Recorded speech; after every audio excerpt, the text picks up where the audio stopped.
நமக்கு இப்போ கிடைக்கிற சம்பளம் வந்து ரொம்ப பெருசா தெரியும். ஆனா, கொஞ்ச நாளுக்கு அப்புறம் கல்யாணம் பண்ணி குழந்தைங்கலாம் ஆனதுக்கப்புறம் அந்த சம்பளம் பத்தாது. அது வந்து இயற்கை எல்லாத்துக்கும் இருக்கிற விஷயம். சம்பளம் எவ்வளோ நாளும் பத்தாது. ஆனா, இப்போ நம்ம பல பேர பார்த்துருப்போம். எப்படி நம்ம வந்து ஒரு சின்ன கிராமத்துல இருந்து எப்படியாவது நம்ம ஒரு பெரிய அளவுக்கு அச்சீவ் பண்ணிடணும். எப்படியாவது பெருமைகள பார்க்கணும். டிஎன்பிசியா இருக்கட்டும், இல்ல யூனிஃபார்ம் சர்வீஸா இருக்கட்டும். ஏதாவது ஒரு வேலை பார்த்து நம்ம வாழ்க்கையில முன்னேற மாட்டோமா, செட்டில் ஆயிற மாட்டோங்கிற ஆசைகள், கனவு எல்லாத்துக்குமே இருக்கும். அதுக்கு முதல்ல ஃபர்ஸ்ட்டு என்னன்னு பார்த்தீங்க அப்படின்னா, நம்பிக்கை. ஃபஸ்ட்டு நம்பிக்கை ரொம்ப முக்கியம். ஏன்னா சின்ன சின்ன கிராமத்துல இருந்துலாம் எந்த வழிகாட்டியுமே இல்லாம, நான் செலக்ட் ஆகும்போதெல்லாம் ஃபஸ்ட்டு வந்து கிட்டத்தட்ட நான் 7 அட்டெம்ப்ட் போட்டேன். அந்த 7 அட்டெம்ப்ட்டுமே ஏதாவது ஒண்ணுல ஃபெயில் ஆயிரும். எக்ஸாம்ல ஃபெயில் ஆயிரும், இல்ல ஃபிசிக்கல்ல ஃபெயில் ஆயிரும். இப்போ அதிகபட்சம் என்னால வந்து ஃபிசிக்கல் பாஸ் பண்ண முடியாம இருந்தது. 5 கிலோமீட்டர் வந்து ரன்னிங் ஓட முடியாம இருந்தது. ரன்னிங் ஓடுனா எக்ஸாம் ஃபெயில் ஆயிரும். கட் ஆஃப் வராது. கட் ஆஃப் வந்து மெடிக்கல்லாம் பாஸ் பண்ணோம் அப்படின்னா மெரிட் வராது. அப்படி கிட்டத்தட்ட 2010லேருந்து கன்டினியூவா அட்டெண்ட் பண்ணிட்டே இருந்தேன். கிட்டத்தட்ட 7 செலெக்ஷன். எனக்கே வந்து வெறுத்து போச்சு. என்னடா செலெக்ஷன் எல்லாம் ஃபெயில் ஆகிறோமே, நம்ம தகுதி இல்லையா அப்படிங்கிற எண்ணங்கள் வந்துருச்சு. ஆனா விடக்கூடாது அப்படிங்கிறதுக்காக 8வது டைம் ஒரு டைம் அட்டெண்ட் பண்ணி, அந்த 8வது டைமு நான் கடவுளை கும்பிட்டதுனாலயா, இல்லை என்னோடய முயற்சினாலயா, இல்லை என்னோடய விடாப்பிடினாலயான்னு தெரியல. ஆனால் பாஸ் ஆகிட்டேன். இந்த வேலை கிடைச்சது வந்து என்னை பொறுத்த வரைக்கும் கடவுள் கொடுத்த பெரிய கிஃப்ட்டு. நான் வச்ச நம்பிக்கை என் மேலே. காலையில் எழுந்திரிச்சு சீக்கிரம் ஓடுறது, சாக்ரிஃபைஸ் எந்த இதுக்கும் கலந்துக்க மாட்டேன். பைக்கு ஸ்பீடாக ஓட்ட மாட்டேன். இப்போ வரைக்கும் பைக்கு ஸ்பீடாக ஓட்ட மாட்டேன். ஏன்னா ஏதாவது விழுந்தது ஆகிப்போச்சு அப்படின்னா அப்படிங்கிற பயம்.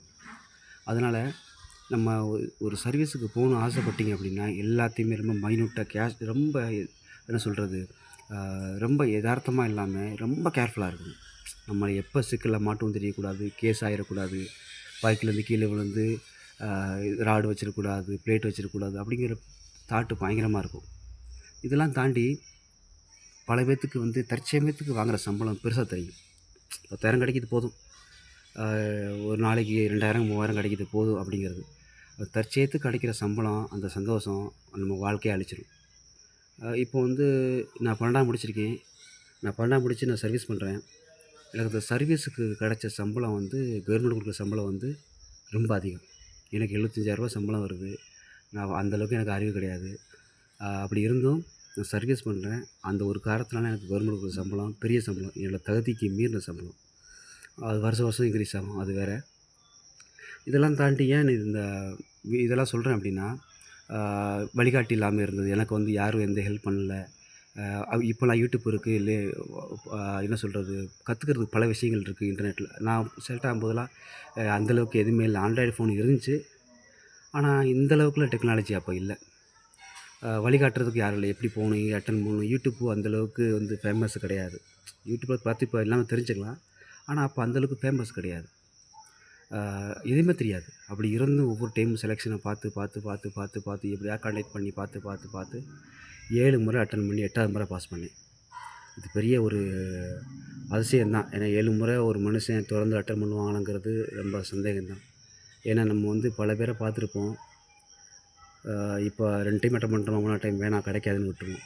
தயவுசெய்து அதை பண்ணாதீங்க. யூனிஃபார்ம் சரி பாஸ் இருந்தாலும் சரி, இல்லை டிஎன்பிஎஸ்சியாக இருந்தாலும் சரி, இல்லை யூபிஎஸ் இருந்தாலும் சரி, பெண்ணுங்களோ பசங்களோ, உங்கள் வயசு பாராகிற வரைக்கும் நீங்கள் ட்ரை பண்ணுங்கள். கண்டிப்பாக வயசு பாராகிறதுக்குள்ளே கண்டிப்பாக வேலை கிடச்சிரும். அதான் விதி. நம்ம எதை அதிகமாக ஆசைப்படுறோமோ அது நமக்கு கிடைக்குங்கிறது பல பேர் சொல்லி கேள்விப்பட்டிருப்போம். அது என் வாழ்க்கையில் கண்டிப்பாக நடந்தது. படிக்கிறனோ இல்லையோ காலைல கிரவுண்டுக்கு போயிடுவேன். காலைல நைட்டு ரொம்ப லேட்டாக தூங்கணும்னோ இல்லையோ காலைல கிரவுண்டுக்கு போயிடுவேன். அந்த டெடிகேஷன், அந்த கன்சிஸ்டன்சி இதுதான் வாழ்க்கையில் நம்மளை கொண்டு போய் பெரிய அளவுக்கு நிப்பாட்டும். இப்போ வர்ற பசங்களுக்கு நான் என்ன சொல்ல வரேன் அப்படின்னா, ஆல்ரெடி நான் சர்வீஸ் பண்ணிகிட்ருக்கேன். என்னோடய எக்ஸ்பீரியன்ஸில் சொல்கிறேன். முதல்ல உங்களை நீங்கள் நம்புங்க, கிடைக்கும் அப்படின்னு.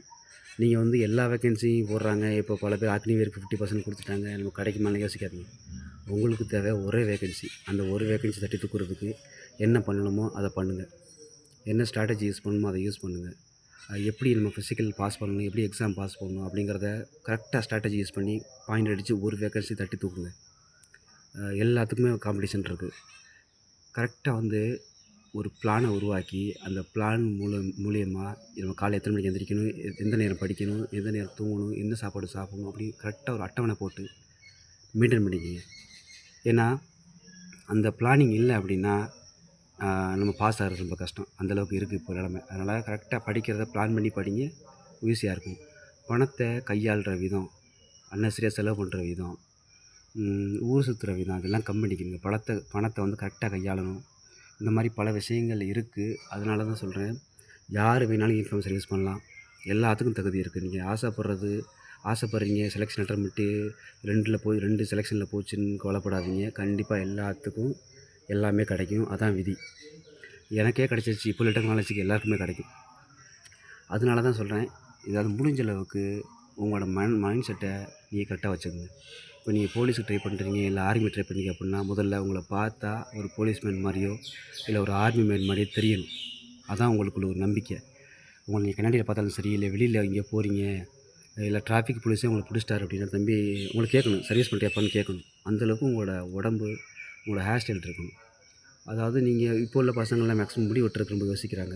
ஆர்மி மாதிரி வெட்டுறதுக்கும் போலீஸ் மாதிரி ரொம்ப ஜீரோ கட்டிங் பண்ணுறதுக்கும் ரொம்ப யோசிக்கிறாங்க. அப்படி யோசிக்கக்கூடாது. இப்படி யோசிச்சிங்க அப்படின்னா வேலை கிடைக்கிறது கஷ்டம். என்னையும் க்ளீன் ஷேவ் பண்ணி அந்த போலீஸ், ஆர்மி அந்த ஒரு தோற்றத்தில் இருந்தால் மட்டும்தான் உங்களுக்கு உங்கள் மேலே 100% நம்பிக்கை வரும். அந்த நம்பிக்கை வந்தால் உங்களை கடவுள் கொண்டே உட்கார வச்சுருவார். 24/7. அதாவது காலையில் கண்ணு முழிக்கிறதுலேருந்து நைட்டு தூங்குகிற வரைக்கும், தூக்கத்துலேயும் கூட நீங்கள் அதே மனநிலைமை தான் இருக்கணும். தூங்கும்போது, சாப்பிடும்போது, ஓடும்போது, எந்திரிக்கும்போது உங்களுக்கு மனநிலைமை என்னென்ன, உங்களுக்கு என்ன கனவு வரணும் அப்படின்னா, நீங்கள் யூனிஃபார்ம் சர்வீஸ் பண்ணுற மாதிரியும், வேலை கிடச்சிட்ட மாதிரியும், கடைக்கு போகுதுங்கிற மாதிரியும், நம்ம ஃபிட்டாக இருக்கும், நம்ம தகுதியாக இருக்கும் அப்படின்னு நீங்களே உங்களை உயர்த்தி, உங்களுக்கு ஒரு பாசிட்டிவாக மனநிலைமை இருந்தால் மட்டும் நீங்கள் எதுவுமே பண்ணாட்டாலும் நீங்கள் பாஸ் பண்ணிடலாம். அட்டெண்ட் பண்ணால் மட்டும் போதும், ஆட்டோமேட்டிக்காக உங்களை கொண்டு போய் உட்கார சொல்லிடும். ஏன்னா எங்கூட ட்ரைனிங் பண்ண பசங்க பாதி பேர் சொல்லியிருக்காங்க, 5 கிலோமீட்டர் நீ ப்ராக்டிஸே பண்ணல, என் குடும்ப சூழ்நிலை எப்படியாவது நான் கல்யாணம் பண்ணி எனக்கு குழந்தையாயிருச்சு, எப்படியாவது வாழ்க்கையில் முன்னேறணும், வேலை வாங்கணும்னு சொல்லி ரொம்ப கஷ்டப்பட்டேன். ஆனால் 5 கிலோமீட்டர் நான் ப்ராக்டிஸே பண்ணல, நான் ஓடினதே கிடையாதுங்கிற மாதிரி சொன்னான். நான் நம்பிக்கை இல்லை, பொய் சொல்லாத அப்படிங்கிறது. ஆனால் அவன் சொன்னது 100% உண்மை. எனக்கு எப்போ புரிஞ்சுது அப்படின்னா, அந்த 5 கிலோமீட்டர் பாஸ் பண்ண தெரியுமா, அதே மாதிரி 3 பேர் சொன்னாங்க, நான் ப்ராக்டிஸே பண்ணல பாஸ் பண்ணேன். ஏன்னா நான் முழுசாக நம்பினேன். அந்த நம்பிக்கை கடவுளோட அந்த லா ஆஃப் அட்ராக்ஷன் சொல்லுவாங்கள்ல, நம்ம எதை நம்ம அதிகமாக விரும்புகிறோமோ அது நம்மளை கூடவே வரும் அப்படின்னு. அது வந்து நம்மளை வந்து ஆட்டோமேட்டிக்காக நம்மளை ஓட்டப்பயிற்சியில் பாஸ் பண்ணி வச்சிடும். அதான் விதி. அதனால தான் சொல்கிறேன், என்றைக்குமே நம்பிக்கையை விட்டுறாதீங்க. நம்பிக்கை ரொம்ப முக்கியம். நம்பிக்கை இல்லைன்னா நீங்கள் பாஸ் ஆக முடியாது. சும்மா அட்டன் பண்ணுவோம், பாஸ் ஆனால் பாஸ், இல்லைன்னா இல்லை அப்படிங்கிற எண்ணங்களை விட்டுருங்க. அப்படி இருந்ததுன்னா அட்டன் பண்ணாதீங்க, வேக்கன்சியை கெடுக்காதீங்க. முழுசாக உங்களை நீங்கள் நம்பினீங்க அப்படின்னா நீங்கள் கும்புற கடவுளும் சரி, ஏதாவது ஒரு இயற்கையானதும் சரி, இல்லை உங்களோட முயற்சியும் சரி, ஈஸியாக உங்களை பாஸ் பண்ண வச்சிடும். அதான் இயற்கையின் விதி. அதனால் வேக்கன்சி கம்மியாக இருக்குது, பாஸ் ஆக முடியுமாலாம் யோசிக்க பசங்களாம் சரி, பொண்ணுலாம் சரி, உங்களுக்கு ஒரு வேக்கன்சி தட்டி தூக்குங்க. 2026, 2027 SSGD, தமிழ்நாடு போலீஸு, ஆர்மி எதை அட்டன் பண்ணாலும் சரி, ஃபுல் கான்ஃபிடென்ட்டாக அட்டன் பண்ணுங்கள். கண்டிப்பாக வெற்றி உங்களுக்கு நிச்சயம். SSGD, army, police, railway police எந்த மாதிரி செலெக்ஷனு, ப்ராசஸ்ஸு, சிலபஸ்ஸு இந்த மாதிரி விஷயம் தெரிஞ்சுக்கிறதுக்கு நம்ம சேனலை ஒரு சப்ஸ்கிரைப் பண்ணி வச்சுக்கோங்க. அடுத்து ஒரு சூப்பரான சந்திப்போம். நன்றி, வணக்கம்.